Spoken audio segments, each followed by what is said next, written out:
The left is absolutely melting down right now because the United States government may accept a gift, a Boeing 747, from the Qatari royal family. Senator Tammy Duckworth is furious about how much it costs to retrofit the plane to Air Force One standards, and you're about to see her complain firsthand. But trust me, you need to stick around because this is just the tip of the iceberg. I've got multiple clips lined up, and this story just keeps getting better and better. This is Andy with TrendingPolitics.com. Hit like, subscribe, and let's get into it. Senator Duckworth. Thank you, Mr. Chairman, and thank you to our witnesses for being here today. Senator Hirono touched on this Qatari gift plane, and I wanted to follow up on it.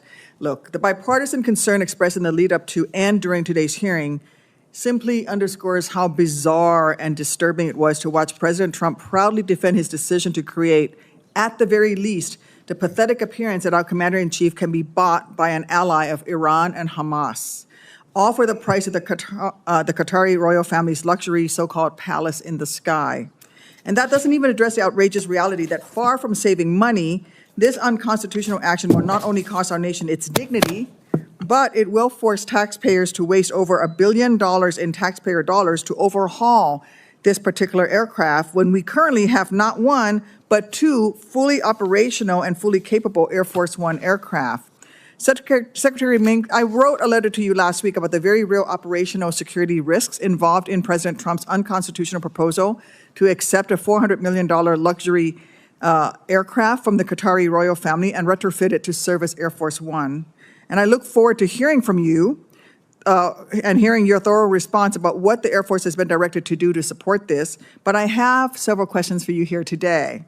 As you know, any platform used for presidential travel must be fully secure, survivable, and this is the important part, capable of supporting uninterrupted command and control under the most demanding conditions, including in the event of a nuclear crisis. This isn't just about ensuring presidential protection, though that is very important. This is about our national security and protecting all Americans from the dangers posed if the president's sensitive communications are intercepted or if he is out of contact, God forbid, with our nation's military during a crisis. Secretary Mink, General Alvin, do you concur that the upgrades required for a foreign-provided plane to meet the operational security standards of Air Force One would be significant? Senator, thanks for the question. So the Secretary of Defense has directed the Air Force to basically start planning to modify the aircraft. We are postured to do that. That's not my question. My question is, will you concur? We will look at all of those. We will look at all of those. Well, we will have to look at all of those issues you just addressed in those modifications, Senator.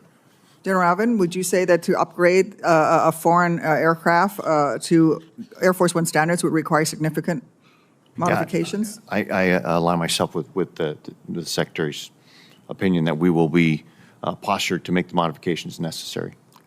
That's not my question. My question is, do you concur that it would take significant modifications to take a civilian 747 and upgrade it to Air Force One standards? So Senator, any civilian aircraft will take significant modifications to do so. And as I said, we're based on the Secretary's direction, we are postured and we're off looking at that right now, what it's going to take for that particular aircraft, right? All right. If President Trump insists on converting this plane to a hardened Air Force One before 2029, I worry about the pressures you may be under to cut corners on operational security.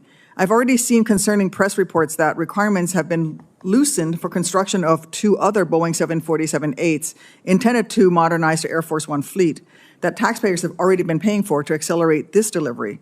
Can I have your commitment, Mr. Secretary, that you will strongly advise the President against cutting any corners or reducing any requirements on operational security standards for any aircraft to be used as Air Force One?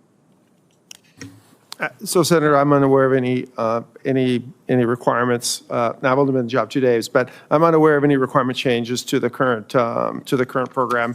And yes, we will, as we lay out the plan, we will make sure that we do what's necessary to ensure security of the aircraft, right?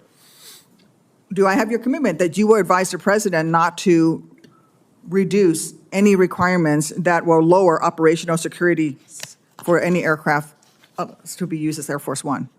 Yeah, Senator, I will be quite clear and discuss that with the Secretary up to the President if necessary if we feel there's any threats that we are unable to address.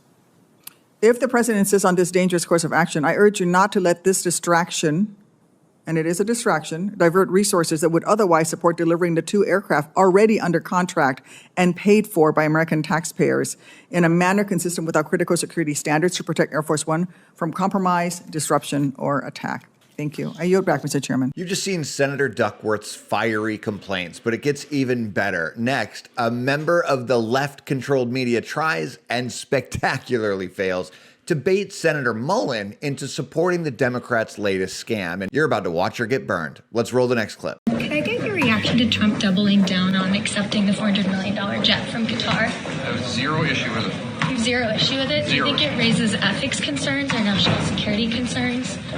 You ever been to New York and saw the Statue of Liberty? That was a gift, too. Do you have any safety concerns about, this coming from a foreign government? So you know anything about safety and our security and our intel? Do you know anything about it? So do you think we're really going to take a plane and not strip it and put all the Air Force One stuff in it, even if it came brand new from the factory? If you don't understand that basic knowledge, then you probably shouldn't be reporting on it. Always good to see that kind of burn. Not only was the Statue of Liberty a gift from France in 1886, but the U.S. has received many gifts from foreign countries. Resolute Desk, famously used by U.S. presidents, was a gift by Queen Victoria of England in 1880 to President Hayes. And guess what? No outrage.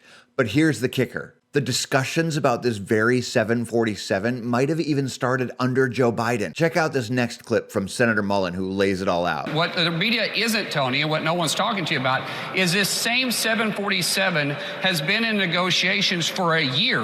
The Biden administration is the one that started these conversations. It didn't start underneath the Trump administration. Why? Because we need a backup for Air Force One. Because right now, the President of the United States is flying around on a 40-year-old plane, and there is no backup for it. The backup we had, the airframe started having structural issues. No one's discussing that part. They're just discussing that the deal ended with President Trump. Maybe the media doesn't know. Maybe I'll give them a pass. Maybe you didn't know. I'll give you the pass. I'll give you a pass on that one. But the fact is, this conversation started with Qatar, with Biden a year ago. Now let's bring this all together. Here's the truth. The outrage from the left isn't about national security, taxpayer costs, or even presidential gifts. It's about one thing: Donald Trump. The Democrats and their allies in the media can't stand him, so they're creating controversies out of thin air. Think about it. The Statue of Liberty, no outrage. The Resolute Desk, no outrage. But suddenly, when it's connected to Donald Trump, even when it's clearly a gift to the nation, not the individual, they explode in fury. The reality is, this Boeing 747 is just another example of their relentless obsession with smearing Trump, no matter the facts. Whether it's a plane from Qatar or a desk from England, presidential gifts have always been part of American history without manufactured drama that we see today.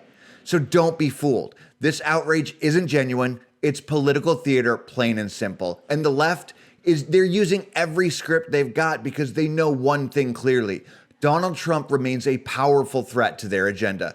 Thanks for watching. This is Andy with TrendingPolitics.com. If you enjoyed this breakdown, make sure you like, subscribe, and share this video with anyone who needs to see the truth behind the media's fake outrage.